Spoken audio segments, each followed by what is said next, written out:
नमस्कार, आप देख रहे हैं इंडिया टीवी में हूं पिनास त्यागी। शाम के 4 बज चुके हैं। हम हाजिर हैं देश और दुनिया की हर बड़ी खबर के साथ। लेकिन सबसे पहले शुरुआत करेंगे पड़ोसी मुल्क पाकिस्तान और वहां के हालात से। अमेरिका ने जब से आतंकी संगठन द रेजिस्टेंस फ्रंट की इस पूरी ऑर्गेनाइजेशन को आतंकी संगठन घोषित किया है ऑफिशियल तौर पर, तब से पाकिस्तान बौखलाया हुआ है। पाकिस्तान को डर सता रहा है कि टीआरएफ की वजह से उसका नाम एक बार फिर से एफएटीएफ की लिस्ट में आ सकता है। टीआरएफ को बचाने के लिए आसिम मुनीर और पाकिस्तान की सरकार नई साजिश रचने में जुट गई है। एफएटीएफ की लिस्ट में आने से बचने के लिए आसिम मुनीर का नया प्लान है। दुनिया को धोखा देने के लिए पाकिस्तान एक नई साजिश रच रहा है। दरअसल जब भी आतंकी संगठन जो हैं वो इस तरह की लिस्ट में आते हैं, ब्लैकलिस्ट किए जाते हैं, उनकी फंडिंग रोकी जाती है, तो वो नए नाम के साथ लॉन्च कर दिए जाते हैं। और इस बार भी टीआरएफ को नया नाम देने की कवायद शुरू हो गई है। टीआरएफ पर बैन लगा, आसिम मुनीर बौखला गया, हिंदुस्तान जीत गया, पाकिस्तान हाफिज को लेकर रो पड़ा।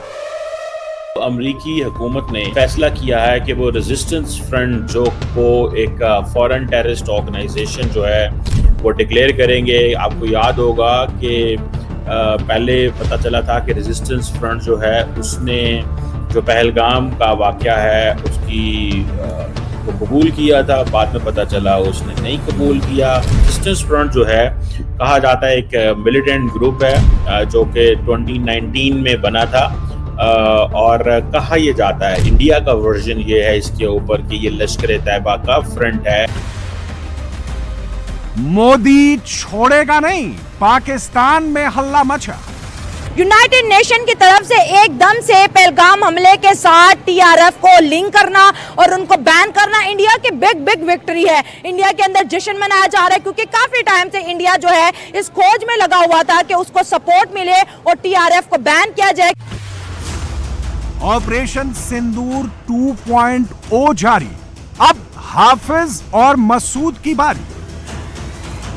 इमेज तो आपके सामने ही है कि क्या इमेज है कि पाकिस्तानी बाहर जाते हैं, उनको जो है वकालत की नजर से देखा जाता है। दुबई चले जाएं, किसी मुल्क चले जाएं, हाँ, वो पाकिस्तानियों से पनाह मांगते हैं इनकी हरकत की वजह से। जिस टीआरएफ को आगे का आसिम मुनीर कश्मीर में मासूमों का खून बहा रहा था, उसके बैन होने से मुनीर बौखला गया है। पूरी दुनिया के सामने पाकिस्तान की फिर पोल खुली है। टीआरएफ के साथ उसके कनेक्शन को दुनिया ने स्वीकार कर लिया है। लेकिन ना तो मुनीर सुधरने वाला है और ना ही पाकिस्तान। लश्कर तैयबा के बैन होने के बाद जमात दावा बना। जमात के बैन होने के बाद आईएसआई ने टीआरएफ को खड़ा किया। अब आसिम मुनीर टीआरएफ को नए नाम से लॉन्च करने की तैयारी में जुट गया है। कोई एक तंजीम बैन हो जाती है तो उससे बहुत फर्क नहीं पड़ता। अच्छा। क्योंकि बहुत सारी तंजीमें बैन हो चुकी हैं। आपकी जमात दावा बैन हो गई, जैश मोहम्मद थी, लश्कर तैयबा थी, फिर लोग वही रहते हैं, स्ट्रक्चर वही रहता है, नए नाम से नई तंजीमें बन जाती हैं। अच्छा। और फिर जाहिर सी बात है जो ये तंजीमें बैन हो जाती हैं ये किसी और तरफ निकल जाती हैं, फलाही काम करना शुरू कर देती हैं, कुछ नाम बदल लेती हैं। बाकी कश्मीर कॉज जो है वो तो एक बहुत कम्प्लेक्स इशू है। आप इस पे मैं यहाँ खड़े होकर राय दे दूँ, आप यहाँ खड़े होकर राय दे दें। कश्मीर जो है वो बेसिकली वहाँ के मकामी लोगों का ज़्यादा इशू है। हमें तो यहाँ बैठ के हकाइक का भी नहीं पता होता। सही बात है। और कश्मीर इशू तो 1947 से चल रहा है, कोई आज का नहीं चल रहा। कितनी तंजीमें बन चुकी हैं, कितनों ने आज़ाद करवा लिया कश्मीर को। तो कश्मीर तो बन चुका है एक इंडस्ट्री। ठीक है, इंडस्ट्री बन चुकी है कि कश्मीर एक इंडस्ट्री है, दोनों तरफ के लोगों को उससे कुछ ना कुछ फ़ायदा हो रहा है। पाकिस्तान जो है कश्मीर कॉज तो काफ़ी पहले की, हम इससे काफ़ी पीछे चले गए थे। मौलाना आसिम मुनीर पाकिस्तान में पल रहे आतंकवादियों का गॉडफादर है। मुनीर हाफिज सईद और मसूद अजहर को वीवीआईपी ट्रीटमेंट देता है। उनको ऐसी सिक्योरिटी देता है जो पाकिस्तान के बड़े बड़े मंत्रियों को भी नहीं मिलती। अमेरिका के साथ अपनी दोस्ती को बढ़ाने मुनीर व्हाइट हाउस पहुंचा था। कई दिनों तक ट्रंप से मिलने का इंतजार किया, लेकिन ट्रंप ने उसे बड़ा झटका दे दिया। ऐसा झटका कि अब चाइना भी पाकिस्तान की मदद नहीं कर सकता। पहलगाम के गुनहगारों को उनके अंजाम तक पहुंचाने का काउंटडाउन शुरू हो चुका है। जल्द ही पहलगाम के दोषियों को उनके किए की सजा मिलने वाली है।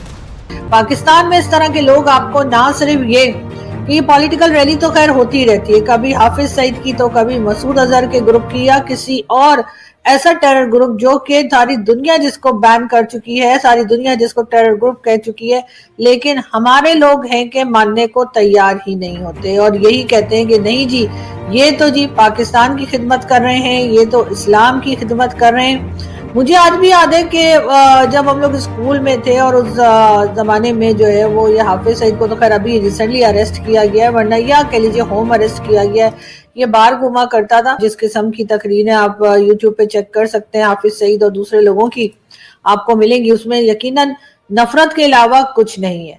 लेकिन एक बार फिर पाकिस्तान के ऊपर जो अटैक किया गया भारत की तरफ से, जिसके ऊपर एक हंगामा है और हम बार बार कह रहे हैं कि जी भारत ने बड़ा गलत किया, भारत हमारे कह लीजिए कि बॉर्डर क्रॉस करके पाकिस्तान के अंदर आया और 1 2 4 नहीं बल्कि 9 जगह पे कहा गया कि अटैक किया गया है और यहाँ के सिविलियंस जो है, जो मासूम सिविलियंस हैं, उनकी भी जाने ली गई, ऐसा हमारे लोगों ने कहा। लेकिन भारत की तरफ से यही कहा गया कि जो टेरर कैंप थे उनको उड़ाया गया है और उसके साथ इन्होंने ये भी कहा कि जी यहाँ पर पाकिस्तान जिस तरह से सपोर्ट कर रहा है इन टेररिस्ट को, उसको देखते हुए जो ऑपरेशन सिंदूर है वो अभी खत्म नहीं हुआ है और अगर फिर कुछ भारत में हुआ तो हम भारत जो है वो यकीनन एक बार फिर पाकिस्तान की तरफ आ सकता है और पाकिस्तान के पे इस किस्म के अटैक्स हो सकते हैं।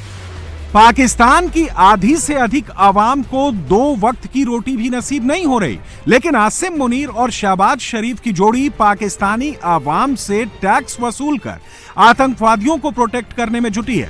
लेकिन पाकिस्तान की आवाम को समझ में आ चुका है कि कश्मीर के मुद्दे को भड़काकर मुनीर सिर्फ अपनी दुकान चला रहा है। हालात ये है कि जो पाकिस्तान डोनाल्ड ट्रंप को शांति का नोबेल प्राइज दिलाने के लिए जोर लगा रहा था, टीआरएफ के बैन होने पर ट्रंप के खिलाफ जहर उगल रहा है। ये तो मतलब यह है कि जम्मू कश्मीर की जो एक ऑर्गेनाइजेशन है टीआरएफ, ये पाकिस्तान का ऐसा लिंक है नहीं है, लेकिन कोशिश बहुत की गई कि भाई इसे टेररिस्ट ना डिक्लेयर किया जाए। चाइना ने बहुत कोशिश की, पाकिस्तान ने ना की, लेकिन क्या समझते हैं इसका पाकिस्तान पे कोई असर होगा या ऐसे ही है जैसे पहले बड़े बैन हो गए अभी भी? हाँ। कोई असर नहीं होगा मेरा ख्याल है। अच्छा। आपके सवाल के अंदर ही जवाब है कि कोई असर नहीं होगा। वो इसलिए कि इतना तो हम एक दूसरे को फॉलो नहीं करते, ठीक है? एक दूसरे के साथ हमारे हालात जो है इतने नॉर्मलाइज नहीं है कि अगर कोई हमारे से गलती होती है तो हम उसको खुले तरीके से माने और उसका कोई यानी को प्लेंटी लें या उसका कोई बेहतर करने की कोशिश, ऐसा नहीं है, ठीक है? अगर वहाँ पे कोई होता है वो हमें कहते हैं, हमारे यहाँ पे होता है हम उनको कहते हैं, ठीक है? इन चीजों से बलातर होके सोचना पड़ेगा, ठीक है? अच्छा, कश्मीर के मसले का क्या हाल है? क्योंकि ये सारे मामला तो कश्मीर की वजह से हो रहे हैं ना, चाहे टीआरएफ है, चाहे जो भी है, चाहे हाफिज सईद है, कोई भी जमातें हैं वो कश्मीर में एक्टिव होती हैं और फिर पाबंदियां लगती हैं और पूरे पाकिस्तान के ऊपर एक इमेज का वो बनता है। कश्मीर के मसले का कोई हल है? आप बताएं, फिर इनसे भी पूछता हूँ। कश्मीर के मसले का हल मेरे पास तो ये है, क्रिकेट मैच करवा दें। अच्छा, जो जीतेगा वो ले जाएगा, देख ले। इसका हल कोई भी नहीं है क्योंकि दोनों मुल्कों को ना फ्लेक्सिबिलिटी लानी पड़ेगी। आपने बोला क्रिकेट मैच करवा दें, तो क्रिकेट मैच में आजकल कौन सी टीम, क्या कहना चाहेंगे? कश्मीर के मसले का कोई हल है? कश्मीर के मसले का तो मेरे ख्याल से कोई हल नहीं है। नहीं तो फिर ऐसे तक मसला नहीं हल हुआ तो आगे क्या होना है? टीआरएफ ने इंडियन फोर्सेस पर ही हमले नहीं किए बल्कि आम नागरिकों को भी निशाना बनाया।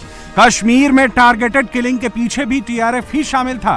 टीआरएफ के आतंकियों को आईएसआई ट्रेनिंग देती है, लेकिन अमेरिका के बैन के बाद ना तो आतंकियों को पैसे मिल पाएंगे ना ही हथियार मिलेंगे, और अगर दोबारा पाकिस्तान इसे सपोर्ट करता है तो पाकिस्तान के ऊपर फिर से एफएटीएफ की लिस्ट में शामिल होने का खतरा बढ़ जाएगा। अच्छा, इसमें बड़ी इंटरेस्टिंग नैरेटिव है। एक नैरेटिव इंडिया का है। इंडिया का नैरेटिव क्या है? ये दहशतगर्द है। एक नैरेटिव जो है वो पाकिस्तान का है। पाकिस्तान कहता है कि ये वो सारे लोग थे जो कश्मीर की स्ट्रगल में इन्वॉल्व हैं, कश्मीर के लिए स्ट्रगल कर रहे हैं, और इंडिया ने इनको दहशतगर्द करार दे दिया। इंडिया ने इनको दहशतगर्द करार दे दिया बिकॉज ये कश्मीर के लिए स्ट्रगल कर रहे हैं।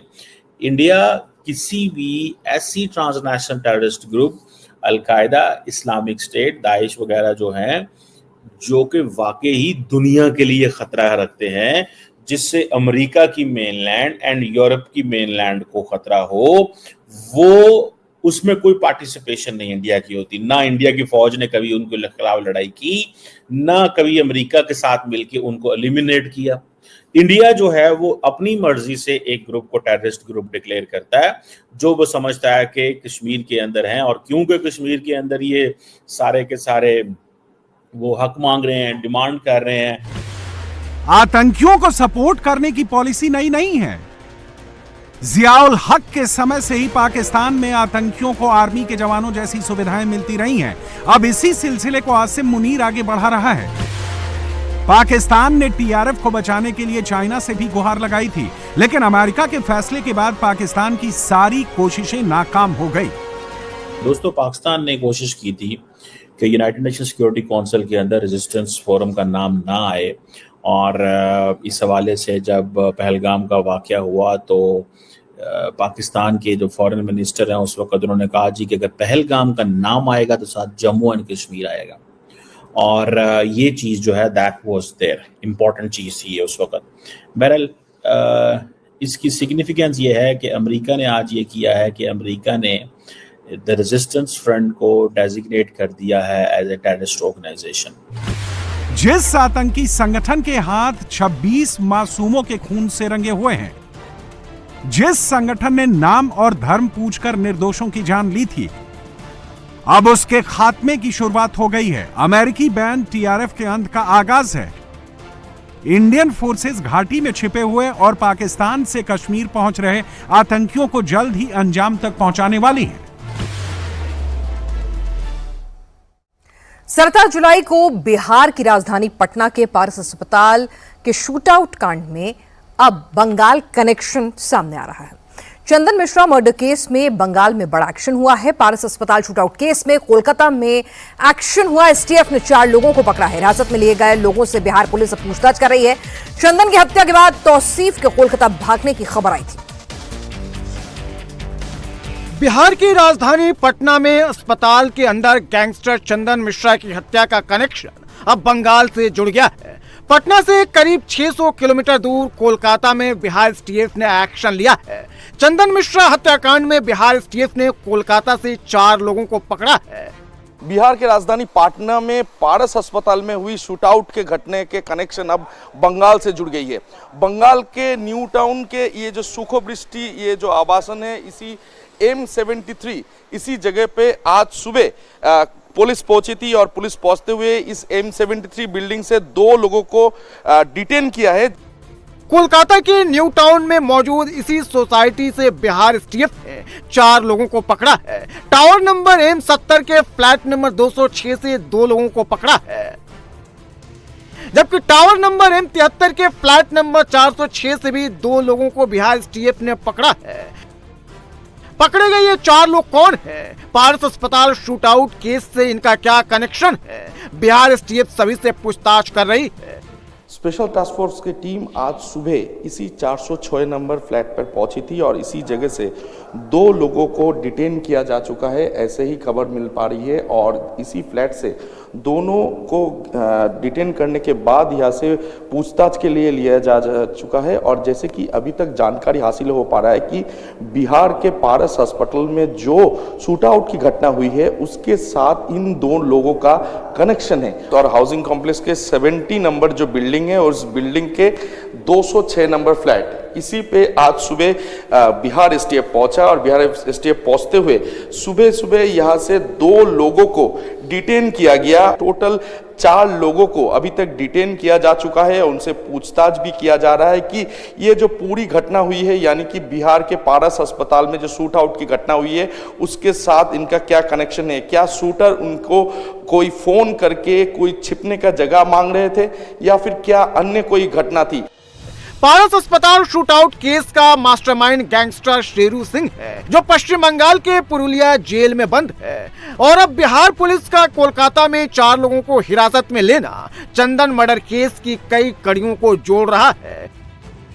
चंदन मर्डर केस की सुपारी तौसीफ ने ली थी, और तौसीफ को पता था कि इस शूटआउट के बाद बिहार पुलिस उसे छोड़ेगी नहीं, इसलिए अस्पताल में हत्या के बाद तौसीफ सीधे सबसे पहले पटना के फुलवारी शरीफ में अपने घर गया और अपनी मां, बहन, पिता को लेकर गया चला गया। इसके बाद बदमाश तौसीफ बिहार पुलिस से बचने के लिए पश्चिम बंगाल भाग गया। अब सवाल यह है कि बिहार एसटीएफ ने तौसीफ को धर दबोचा है, या फिर तौसीफ को शरण देने वाले को बिहार एसटीएफ ने धर दबोचा है। जिन 4 लोगों को हिरासत में लिया गया है वो कौन है? 4 लोगों को इस न्यू टाउन से डिटेन किया जा चुका है, उनसे पूछताछ किया जा रहा है कि ये जो पूरी मामला है, ये जो पूरी शूट आउट है, इसमें उनका क्या रोल है, उन्होंने क्या रोल प्ले किया था। क्योंकि ये 2 जो फ्लैट है, इस 2 फ्लैट में काफ़ी दिनों से 4 लोग यहाँ पर भाड़े पे रहते थे और उनके साथ जो अपराधी है उनका क्या कनेक्शन है, इस कनेक्शन को निकालने के लिए पुलिस फिलहाल जांच पड़ताल कर रही है, उनसे पूछताछ किया जा रहा है। क्या फोन कॉल के जरिए उनके साथ कोई बातचीत हुआ था, ये सभी कनेक्शन जो है, कनेक्शन निकालने की कोशिश फिलहाल बिहार एसटीएफ के द्वारा किया जा रहा है। चंदन मिश्रा मर्डर केस में रोजाना नए नए खुलासे हो रहे हैं। चंदन की हत्या से पहले शेरू सिंह ने चंदन मिश्रा से बात की थी। शेरू ने मर्डर से पहले चंदन मिश्रा को वीडियो कॉल किया था और कहा था, आप पटना घूम रहे हैं, हम कब पटना घूमेंगे। 15 जुलाई को जिस दिन चंदन का ऑपरेशन हुआ था, उसी दिन शेरू ने वीडियो कॉल किया था। शेरू ने इस दिन अपनी पत्नी से भी चंदन की बात करवाई थी और फिर बेटे को भी कॉल पर जोड़ा था। शेरू ने अपने बेटे के लिए चंदन से आशीर्वाद भी मांगा था, जिसके जवाब में चंदन ने कहा कि तुम भी बाहर निकलोगे, हम लोगों को अब जो करना था वो हमने कर लिया, अब ये सब छोड़ देना है, अब आगे का जो काम है वो करना है। चंदन मिश्रा को लगा कि अब शेरू के साथ उसकी लड़ाई खत्म हो गई है, अब सब कुछ ठीक हो गया है। लेकिन असल में शेरू सिंह चंदन का विश्वास जीतना चाहता था और चंदन की सही लोकेशन जानना चाहता था, ताकि अस्पताल में उसके शूटर्स चंदन का काम तमाम कर सके।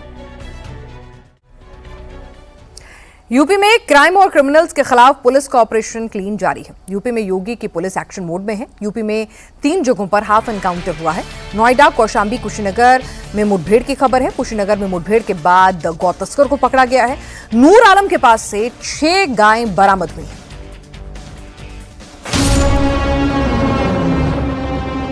ये जो उछल कर चल रहा है, पुलिस वालों के सहारे के बिना एक कदम भी आगे नहीं बढ़ा पा रहा है। ये शातिर बदमाश सूरज उर्फ संतोष है और नोएडा पुलिस ने इसे हाफ एनकाउंटर के बाद पकड़ा है। इसके दाहिने पैर में पुलिस की गोली लगी है। दिन दहाड़े बदमाश सूरज नोएडा में शिकार की तलाश में निकला था, लेकिन इससे पहले ये किसी को लूट का शिकार बना था। उससे पहले इसका पुलिस से आमना सामना हो गया। पुलिस ने जब बदमाश सूरज को रुकने का इशारा किया तो इसने अपनी बाइक की स्पीड बढ़ा दी, लेकिन इससे पहले ये पुलिस की आंखों से ओझल होता बाइक फिसल गई और बदमाश वहीं पर गिर गया। इसके बाद इसने पुलिस टीम पर फायरिंग कर दी। फिर क्या था, पुलिस वालों ने भी गोली का जवाब गोली से दिया और बदमाश सूरज उर्फ संतोष लंगड़ा हो गया। इसके पास से एक अवैध तमंचा, कार्टेज, दिल्ली से चोरी की हुई मोटरसाइकिल और सावेरी क्षेत्र से एक दुकान से चोरी किए हुए आभूषण बरामद हुए हैं। हाथ में पिस्टल, बुलेट प्रूफ जैकेट पहने 10 से ज्यादा पुलिस वाले एक शख्स को पकड़कर ले जा रहे हैं। पुलिस वाले जिसे पकड़े हैं वो एक कदम भी बिना सहारे चल नहीं पा रहा है। दरअसल पुलिस वाले जिसे पकड़कर ले जा रहे हैं वो कुशीनगर का सबसे बड़ा गौ तस्कर है। इसका नाम है नूर आलम।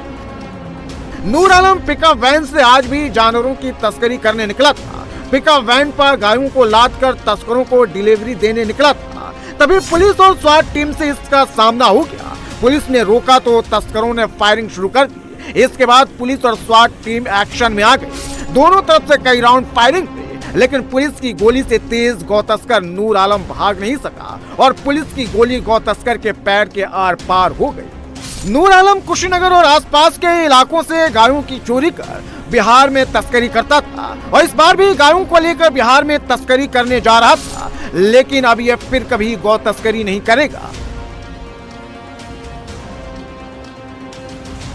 थाना कसिया क्षेत्र के पकड़ियावा नहर के पास चेकिंग करते समय एक 4 पहिया पिकअप वाहन आता दिखाई दिया, जिसको पुलिस टीम के द्वारा रोका गया।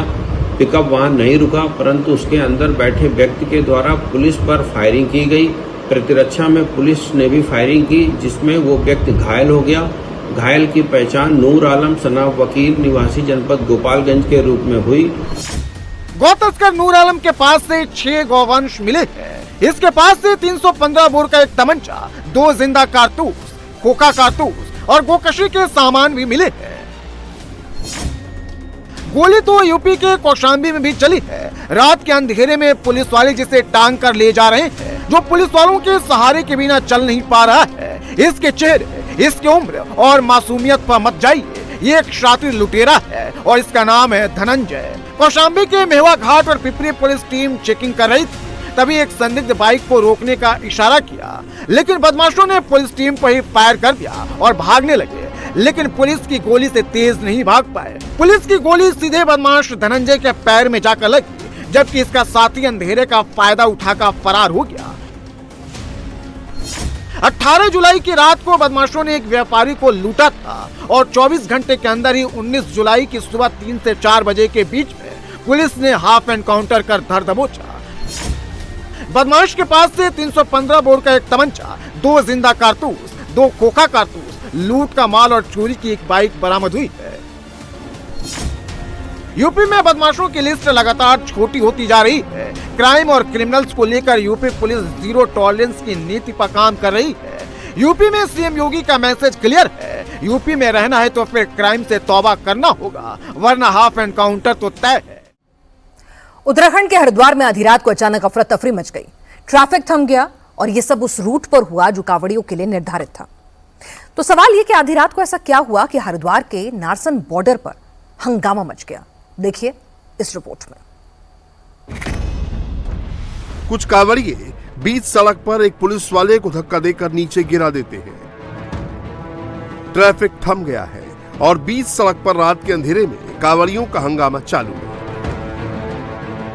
पुलिस वाले कांवड़ियों को समझाने की कोशिश कर रहे हैं, लेकिन कांवड़िए कुछ नहीं सुनते और पुलिस वालों से ही भिड़ जाते हैं। कांवड़ यात्रा के इस महापर्व पर कुछ कांवड़ियों ने देखिए उत्तराखंड पुलिस के साथ किस तरह का व्यवहार कर रहे हैं। आप वीडियो में देख सकते हैं कि उत्तराखंड पुलिस किस तरह कांवड़ियों को समझा रही है। इस नीले वाले कच्चे वाले को देखिए, पुलिस वाले ने वहां खड़े करके भगाया। कांवड़ियों की हुड़दंग से बीच सड़क पर गाड़ियों की रफ्तार थम गई है। पुलिस वाले समझाने की कोशिश कर रहे हैं। बीच में कुछ कांवड़िए अपनी कांवड़ लेकर जाते हुए दिखाई दे रहे हैं, लेकिन दबंग कांवड़िए आस्था को छोड़ पुलिस वाले से भिड़ने में जुटे हैं। पुलिस वाले आस्था का सम्मान करते हुए कांवड़ियों के खिलाफ सख्त एक्शन से बच रहे हैं, लेकिन दबंग कांवड़िए अपनी हरकतों से बाज नहीं आ रहे हैं। अगर देखा जाए तो इस तरह की घटनाओं से कहीं ना कहीं इस यात्रा पे काफी असर पड़ता है और निश्चित रूप से धर्मनगरी हरिद्वार और उत्तराखंड पुलिस जिस तरह से कांवड़ मेले को सफल बनाने लगी, ये गलत बात है कांवड़ियों की। अब कांवड़ियों के हंगामे का वीडियो सोशल मीडिया पर वायरल हो रहा है। कांवड़ियों के हंगामे का ये वीडियो हरिद्वार के नारसन बॉर्डर का बताया जा रहा है। अब पुलिस हंगामा करने वाले कांवड़ियों की पहचान कर एक्शन की तैयारी में है।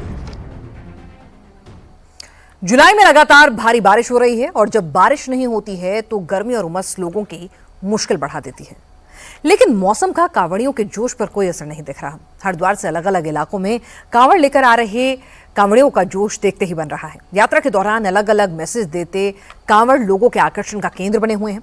भोले के भक्त भक्ति के साथ साथ सामाजिक मैसेज भी दे रहे हैं। सावन के महीने में कांवड़ यात्रा लगातार जारी है। तमाम जो भोले के भक्त हैं हरिद्वार से पवित्र जल लेकर अपने अपने गंतव्य स्थान तक जा रहे हैं और कांवड़ यात्रा के दौरान देखा जाता है कि इस तरह की जो कांवड़ है वो कांवड़ ये लेकर चलते हैं, जिससे एक मैसेज भी होता है। कई अलग अलग रंग जो कांवड़ के दौरान दिखाई देते हैं। ऐसी ही ये कांवड़ है जिस पर आपको दिखाएगा कि गौरक्षक की दूसरी विशाल कांवड़ ये हरिद्वार से अर्जुन पार्क नजफगढ़ के लिए यहाँ पर आए हैं और ये आप देखेंगे एक जो सुंदर झांकियाँ है वो इस रूट के दौरान आपको हरिद्वार से ही दिल्ली तक दिखाई देगी। और जो भोले हैं हमारे साथ मौजूद है। आपका नाम क्या है? विजय भोले। विजय जी, क्या आपने इसमें दिखाने की कोशिश की है? भोले महादेव जी का बाहुबली स्वरूप है और साथ में अघोरी है, महाकाल जी है। साथ ही आपके 2 भोले हैं जी, एक भोले हमारे साथ है और एक हम है। 2 भोले आप जी भोले। तो आप मेरे ख्याल से 1-2 दिन में दिल्ली पहुंच जाएंगे जी। 20 तारीख 21 तारीख को पहुंच जाएंगे दिल्ली। को दिखाई देगी कांवड़ रूट पर जो महादेव या हम कहें कि शिव जी की जो बारात निकली थी भूतों के साथ, तो उसको दर्शाने की यहाँ कोशिश की गई है। देखिए उसी तरह से चारों तरफ में कैमरा पर्सन चंद्रभान से भी कहूँगा कि दिखाए इस कावड़ को। इस तरह की जो कावड़ है वो लोगों के एक तरीके आकर्षण का केंद्र बन रही है और अलग अलग जो शिव भक्त है वो इन कावड़ को लेकर जा रहे हैं अपने गंतव्य स्थान तक। ये देखिए शिव जी को कंधे पर बैठाकर हरिद्वार से ही आ रहे हैं। हाँ बोले। कहाँ जा रहे हैं? दिल्ली। दिल्ली। तो आप तो भोलेनाथ जी को कंधे पर बैठा कर ले जा रहे हैं। हाँ बोले। तो कांवड़ यात्रा इस वक्त अपने पूरे शबाब पर है। माहौल खराब न हो इसके लिए भी खास इंतजाम किए गए हैं। पूरे कांवड़ रूट पर चप्पे चप्पे पर सुरक्षा कर्मी तैनात हैं। कांवड़ रूट पर मौजूद मस्जिदों को भी ढक दिया गया है ताकि शांति व्यवस्था बनी रहे, कोई चाहकर भी माहौल खराब ना कर सके। देखिए हमारे संवाददाता शोएब रजा की ये रिपोर्ट। तो मेरठ में हूँ और कावड़ यात्रा निकल रही है। देखिए जो कावड़ लेकर शिव यात्री है वो वहाँ से जा रहे हैं क्योंकि एक रोड बंद कर दिया गया है। इधर से भी कुछ जो शिव भक्त है वो जा रहे हैं, लेकिन मेरठ बाईपास पर जो पड़ने वाली मस्जिदें हैं, क्योंकि एक मस्जिद पर मैं खड़ा हूँ यहाँ, इसके अलावा एक आगे भी मस्जिद है जो दाईं तरफ है। मस्जिदों को अब ढक दिया गया है कपड़ों से और इस तरह से यहाँ सामियाना एक जो कपड़े हैं मस्जिदों के बाहर वो लगा दिए गए हैं। तमाम जो नमाजी है वो भी नमाज पढ़ने यहाँ पर आ रहे हैं। ये पहले भी होता रहा है या इस बार? पहली बार ढका? पहली बार ढका गया। पहले कभी नहीं ढका गया? पहले कभी नहीं ढका गया। तो कितने दिन पहले ढका गया इसको? 4 दिन हो गए बस। और जो पास में भी एक और मस्जिद है जो राइट में है, खड़ोली, हाँ उसको भी ढक दिया? हाँ वो भी ढक दिया। उसको भी ढक दिया गया? जी बिल्कुल, उसे तो एक हफ्ते पहले ढक दिया था। ड्रग तस्करी पर लगाम लगाने के लिए नागपुर पुलिस ऑपरेशन थंडर चला रही है। पुलिस को चकमा देने के लिए तस्कर भी नए नए तरीके इजाद कर रहे हैं, लेकिन पुलिस भी कहां पीछे रहने वाली है। वो ड्रग तस्करों के हर इस नए तरीके का पता लगा ले रही है। हमारी इस रिपोर्ट में जानिए तस्करों ने अब कौन सा नया तरीका अपनाया है चकमा देने का। 1, 2, 3, 4 ये 4 रैक ट्रक में बनाए गए हैं। पहले रैक में लोहे के ट्रे को डाला जा रहा है। जमीन पर 3 और ट्रे पड़े हुए हैं। दूसरे ट्रे को 2 लोग उठाकर रैक में डाल रहे हैं। अब तीसरे ट्रे को भी उठाकर रैक में डाला जा रहा है। तीसरा ट्रे रखे जाने के बाद चौथे ट्रे को भी उठाकर चौथे रैक में रखा जा रहा है। अब चारों ट्रे चारों रैक में फिट हो चुके हैं। अब जमीन पर पड़े फोम के इन टुकड़ों को एक एक करके रैक में फिट किया जाएगा। फोम रखे जाने के बाद अब लोहे का बेस लगाकर रैक को बिल्कुल पैक कर दिया जाता है। नट बोल्ट लगाकर बिल्कुल टाइट कर दिया जाता है ताकि बिल्कुल आवाज न हो और किसी को कोई शक न हो कि रैक बना हुआ है। अब धोखा देने के लिए ट्रक पर कैरेट लाद दिए जाते हैं। रैक में ट्रे डालने से लेकर रैक को पैक करने तक की पूरी प्रक्रिया को वहां खड़े कुछ लोग देखते हैं।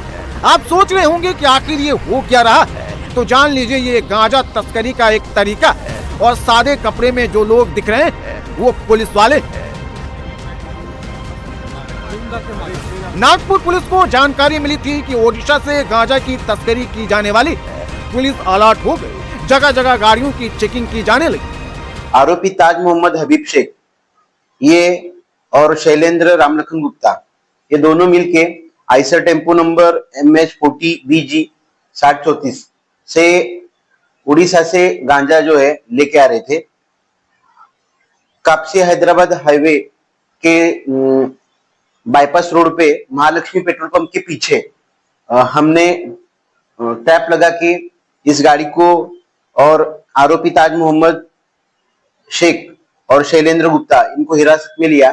ट्रक के शुरुआती जांच में तो कुछ नहीं मिला क्योंकि सारे कैरेट खाली थे, लेकिन काफी देर की पूछताछ के बाद तस्कर ताज मोहम्मद हबीब शेख और शैलेंद्र रामलखन गुप्ता ने इन रैक्स में गांजा रखे होने की जानकारी दी।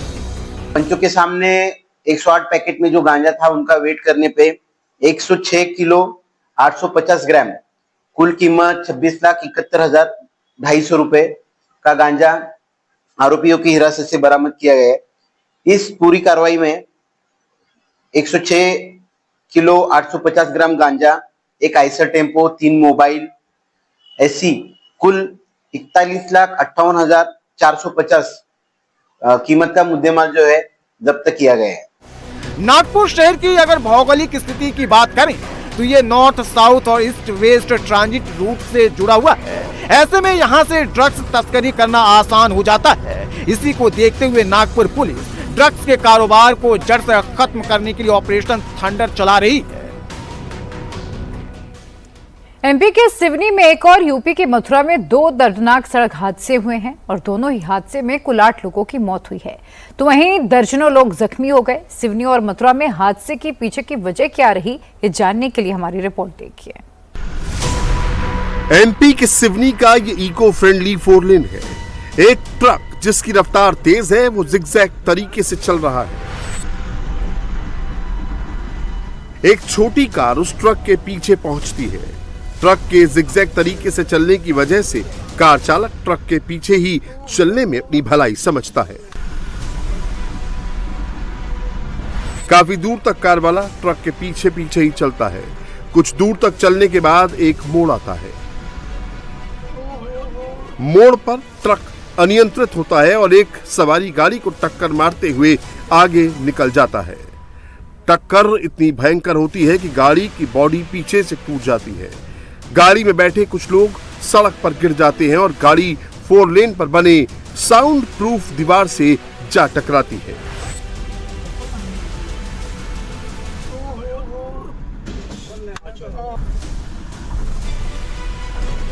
टक्कर के बाद ड्राइवर ट्रक को भगा ले जाता है। एक गाड़ी वाला उसका पीछा करता है।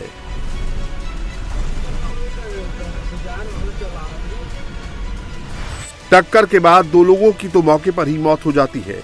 8 लोग बुरी तरह से जख्मी हो जाते हैं। जानकारी मिलते ही पुलिस घटनास्थल पर पहुंचती है। कुछ पुलिस वाले घायलों को अस्पताल पहुंचाते हैं और कुछ पुलिस वाले ट्रक का पीछा करके पकड़ लेते हैं। पुलिस ट्रक ड्राइवर का मेडिकल कराती है, जिससे पता चलता है कि ट्रक ड्राइवर नशे में था। पुलिस ने हरियाणा नंबर के इस ट्रक को जब्त कर लिया है और केस दर्ज कर आगे की जांच की जा रही है। कल रात यूपी के मथुरा में 2 दर्दनाक सड़क हादसे हुए हैं। दोनों हादसे यमुना एक्सप्रेसवे पर बलदेव थाना इलाके में हुए हैं। पहली घटना रात करीब 3 बजे हुई। इसमें एक इको गाड़ी जो कि दिल्ली से आगरा जा रही थी, वो संभवतः ड्राइवर को नींद आने के कारण आगे चल रहे हैवी व्हीकल में जाकर टकरा गई, जिसमें कि मौके पर ही इको सवार 6 लोगों की मृत्यु हो गई और 2 लोग उसमें गंभीर रूप से घायल हैं, जिनको उपचार हेतु अस्पताल में भर्ती कराया गया। उनका बेहतर से बेहतर इलाज कराया जा रहा है।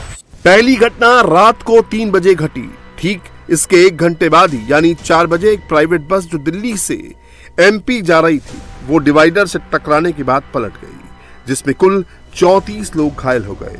सभी घायलों का अस्पताल में इलाज जारी है। पुलिस के मुताबिक दोनों घटनाएं संभवतः ड्राइवर को नींद आने की वजह से हुई हैं।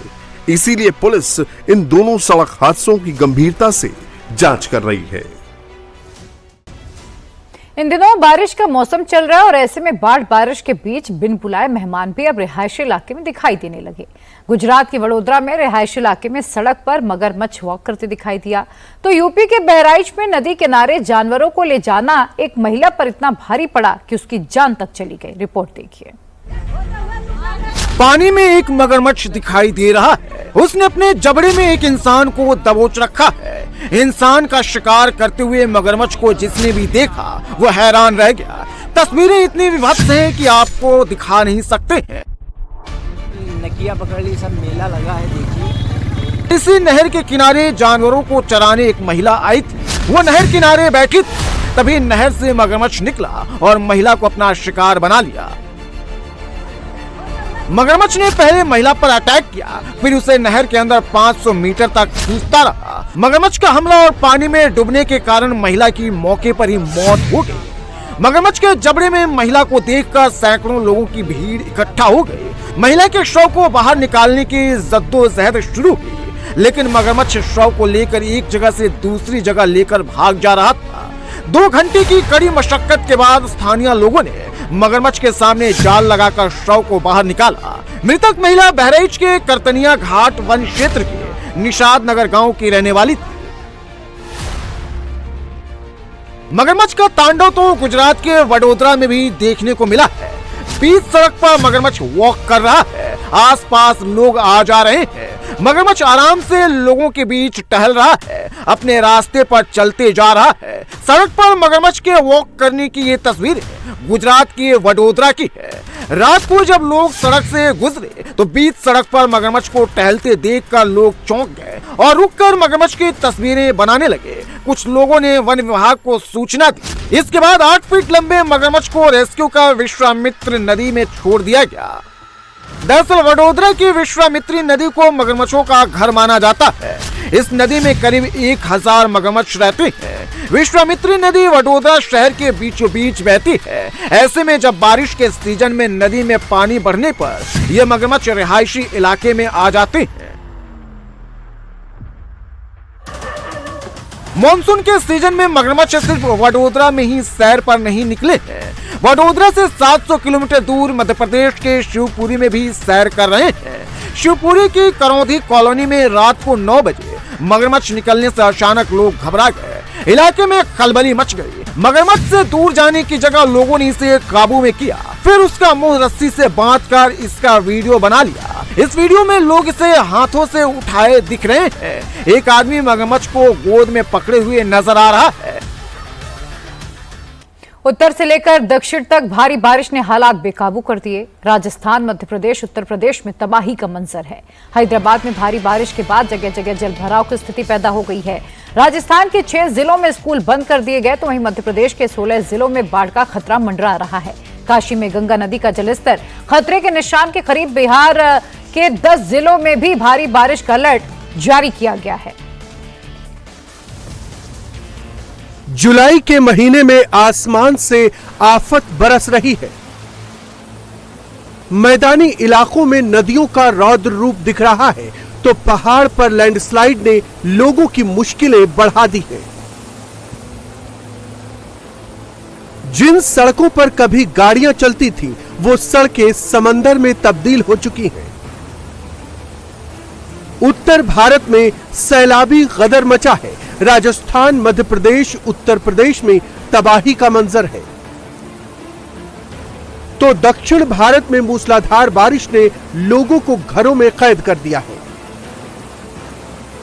सबसे पहले हैदराबाद से आई इन तस्वीरों को देखिए जहां सीआरपीएफ ग्रुप सेंटर की दीवार गिर गई। तस्वीरें डराने वाली हैं। वहां से एक कार गुजर रही थी तभी दीवार धड़ाम से गिर पड़ी। गनीमत रही कि दीवार का मलबा कार पर नहीं गिरा, नहीं तो बड़ा हादसा हो सकता था। सीआरपीएफ ग्रुप सेंटर की फेंसिंग वॉल गिरने से यह हादसा हुआ है। बताया जा रहा है कि यह दीवार काफी पुरानी थी, जर्जर हो चुकी थी, जिसके चलते यह हादसा हो गया। हैदराबाद में कई दिनों से भारी बारिश हो रही है जिसकी वजह से लोगों को खासी दिक्कतों का सामना करना पड़ रहा है। सड़कों से लेकर घरों तक पानी ही पानी है। आपके सामने हैदराबाद के एक बिजी रोड की तस्वीरें हैं। सड़क पर पानी भर जाने की वजह से गाड़ियों की आवाजाही स्लो हो गई है। कई जगहों पर ट्रैफिक जाम की दिक्कतें भी देखने को मिली। हैदराबाद में ऐसी मूसलाधार बारिश हुई है कि घरों के अंदर बारिश का पानी घुस गया है। हालात ऐसे बन गए हैं कि लोगों को घर से बाहर निकलने के लिए नाव का सहारा लेना पड़ा। अभी हैदराबाद को बारिश से हाल फिलहाल राहत मिलने की उम्मीद नहीं है। मौसम विभाग ने 23 जुलाई तक भारी बारिश का अलर्ट जारी किया है। हैदराबाद के बेगमपेट काफ़ी ज़्यादा पॉश इलाका है और वहाँ से लगकर ये जो आपको कॉलोनी दिख रही है और अब आप देख सकते हैं कि कल जिस तरीके की बारिश हुई थी उसके बाद घरों में किस तरीके से पानी आ गया है। और ये दीवार के साथ लग के हुई एक आपको एक मिट्टी की जो एक लाइन से दिख रही है, यहाँ तक जो है पानी आ चुका है। इतना बड़ा घर है और आप देख सकते हैं कि काफ़ी पुराना भी ये घर है और बिल्कुल मेन रोड से लगकर, ऐसा नहीं है कि कोई अंदर की कोई कॉलोनी है, बिल्कुल मेन रोड से लगकर है। बेगमपेट का जो हॉकी स्टेडियम है काफ़ी मशहूर है, बिल्कुल यहाँ से लगकर है। और ऐसी हालत में आप ये देख सकते हैं पूरी लाइन जो आपको दिख रही होगी यहाँ पर, जो ये जो आपको स्टैचूज दिख रही है उसके साथ में जो लाइन दिख रही है, यहाँ तक कल रात को जो है पानी आ गया था। और दरअसल ये ऐसा लो लाइंग एरिया है वो कहने के लिए भी नहीं है, लेकिन इंक्रोचमेंट हुआ है नाला का, इस लिहाज से जो है ये कहते हुए हाइड्रा की तरफ से जो है यहाँ पर उस नाले का जो वो पूरा हिस्सा था उसे तोड़ा गया था, जिसके बाद अब बारिश हुई और बारिश से नाले का जो पानी है और जो बारिश है दोनों ही साथ में बहकर इस कॉलोनी में आ गए हैं। उत्तर भारत में भी जमकर बारिश हो रही है। राजस्थान के कई जिले बाढ़ बारिश से बुरी तरह प्रभावित हैं। राजस्थान के अजमेर से हैरान करने वाली तस्वीरें सामने आई हैं, जहां भारी बारिश की वजह से कई इलाकों में पानी भर गया। हर तरफ पानी ही पानी है, लेकिन यहाँ के एक मार्केट से जो तस्वीरें आई उन्हें देखकर आप चौंक जाएंगे। ये मार्केट दुकानों से भरा है, सड़क सकरी है, जहाँ तेज सैलाब आ गया। सड़क मानो किसी दरिया में तब्दील हो गई। तेज धार में एक युवक बहता चला गया। ऑरेंज टी शर्ट पहना शख्स खुद को बचाने की कोशिश करता रहा, मगर पानी की रफ्तार इतनी तेज थी कि वो बहता चला गया। अजमेर की एरियल तस्वीरें सामने आई हैं। पूरा शहर सैलाब में डूब गया है। अजमेर के आना सागर चौपाटी इलाके में भारी बारिश के बाद झील उफान पर है। रिहायशी इलाकों में पानी भर गया है। झील से पानी ओवरफ्लो होकर लोगों के घरों मकानों में पहुंच गया है। दुकानें डूब गई हैं। अजमेर शहर की ड्रोन से ली गई इन तस्वीरों को देखकर आप अंदाजा लगा सकते हैं कि बारिश ने किस कदर हालात बिगाड़ रखे हैं। अजमेर में हर तरफ पानी ही पानी दिखाई दे रहा है, जिसकी वजह से जनजीवन अस्त व्यस्त हो गया है। टॉप एंगल से ली गई इन तस्वीरों से आप अजमेर के हालात समझ सकते हैं। मौसम विभाग की माने तो अगले 2-3 दिनों तक अजमेर में भारी बारिश की संभावना है। भारी बारिश ने अजमेर जयपुर हाईवे पर भी वाटर स्ट्राइक की है। गाड़ियों की आवाजाही में खासी दिक्कतें हो रही हैं। हम आपको जयपुर अजमेर हाईवे की तस्वीरें दिखा रहे हैं, जहां सड़क पर पानी भर जाने से ट्रैफिक जाम हो गया है। काफी मुश्किल से वाहनों की आवाजाही हो पा रही है। स्थानीय लोगों की माने तो हर साल यहां ऐसे ही हालात रहते हैं। मॉनसून के दौरान यहां हाईवे पर पानी भर जाता है, लेकिन प्रशासन की तरफ से कोई कदम नहीं उठाया जाता, जिसके चलते लोगों की परेशानियां बनी रहती है। पुराना में हालत बहुत खराब है और यहाँ पर जब भी बरसात होती है बिल्कुल जाम हो जाता है ट्रैफिक, और पानी की समस्या को प्रशासन को कई बार अवगत कराया गया है। अभी ये करीबन 3-3.5 फुट पानी है रोड पर और प्रशासन ने इसमें कोई कार्रवाई अमल में नहीं ला रहा है। बारिश वापस आ गई है और हालत बहुत खराब है। ये घुघरा घाटी से पहले है, माया मंदिर के आगे ये रेस्टोरेंट आ गया। घूंघट रेस्टोरेंट था पहले, यहाँ ये पानी भरा रहता है। देखो यहाँ कितना पानी भरा है अभी? ये कम से कम घुटने तक पानी है। कब की बारिश में? रात भर से बारिश? हाँ, ये रात भर की बरसात में है। अब क्या हालत है? निकलने में दिक्कत हो रही है? निकलने में दिक्कत हो रही है। देखो सामने कार खड़ी है एक तो। वापस बारिश शुरू हो चुकी है? हाँ, वापस बारिश शुरू हो गई है साहब। अजमेर में सैलाब में बहे युवक की तस्वीर फिर दिखाते हैं आपको। कैसे पानी के तेज बहाव में शख्स बह गया। आस पड़ोस के दुकानदार भी शख्स को बचाते नजर आए। अजमेर में ऐतिहासिक आना सागर झील की भराव क्षमता से अधिक पानी आने की वजह से आसपास के इलाकों में पानी भर गया है। रास्ते पूरी तरह से बंद हो गए हैं। पुलिस ने बैरिकेडिंग लगा दी है। यूपी के बलरामपुर में झांगुर बाबा के धर्मांतरण गैंग के पकड़े जाने के बाद अब आगरा में भी धर्मांतरण के बड़े रैकेट का खुलासा हुआ है। इसी से जुड़ी ये बड़ी खबर जान लीजिए। आगरा में धर्मांतरण का एक और मामला सामने आया। इस सिंडिकेट का खुलासा हुआ है।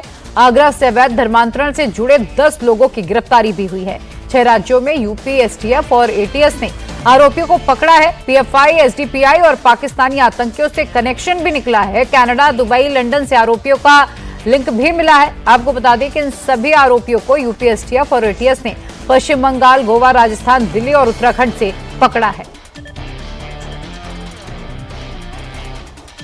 तो पीएफआई एसडीपीआई से कनेक्शन सामने आया। कनाडा, दुबई, लंदन से आरोपियों का लिंक भी मिला है। आपको बता दें कि धर्मांतरण के सिंडिकेट से जुड़े हुए 10 और लोगों को पकड़ा गया है, उनकी गिरफ्तारी हुई है। यूपी एटीएस की ये कार्रवाई थी। 6 राज्यों में यूपी एसटीएफ और एटीएस ने आरोपियों को पकड़ा है। आपको बता दें कि जगह जगह धर्मांतरण के सिंडिकेट को खंगालने की कोशिश के तहत रेड की जा रही है और इसी रेड के दौरान ये बड़ी सफलता आज हाथ लगी है एटीएस के, जिसमें आपको बता दें कि 10 और गुर्गों को पकड़ा गया है जो धर्मांतरण से जुड़े हुए थे। जो इनके कनेक्शन है वो अलग अलग देशों से सामने आए हैं। इस कड़ी में 6 प्रदेशों में साइमल्टेनियस दबिश देकर के 10 लोगों को गिरफ्तार किया गया है, जो कि देश के विभिन्न राज्यों में विशेष तौर पर कम उम्र की लड़कियों को प्रलोभन, लव जिहाद और अन्य तरीकों से प्रभावित करके धर्मांतरण के कार्य में लिप्त थे। अवैध धर्मांतरण का यह मोडस ऑपरेंडी आईएसआईएस का सिग्नेचर स्टाइल है। अभी तक प्रारंभिक जांच में इस ग्रुप का संबंध पीएफआई से, एसडीपीआई से और पाकिस्तान के आतंकी संगठनों से भी होने के संकेत मिले हैं। अभी तक इसमें कनाडा, अमेरिका, लंदन और दुबई से फंडिंग के और उनके संलिप्तता के उनके वहां पर रह रहे कुछ लोगों के साथ में संलिप्तता के सबूत मिले हैं, जिसके आधार पर आगे की कार्रवाई की जा रही है। मथुरा में उत्तर प्रदेश के ऊर्जा मंत्री एके शर्मा का जमकर विरोध हुआ है। एके शर्मा बांके बिहारी मंदिर में दर्शन करने पहुंचे थे और इसी दौरान कॉरिडोर के खिलाफ महिलाओं ने विरोध प्रदर्शन शुरू कर दिया। यहां तक कि उन्हें बांके बिहारी के दर्शन करने से भी रोका गया।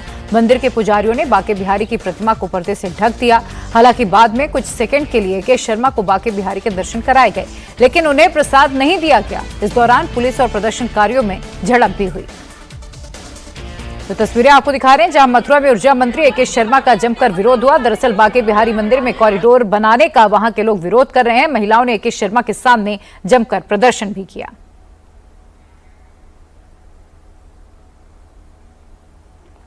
तो एके शर्मा को बांके बिहारी का दर्शन करने से भी रोका गया। पुजारियों ने कुछ देर के लिए पर्दा बंद कर दिया था।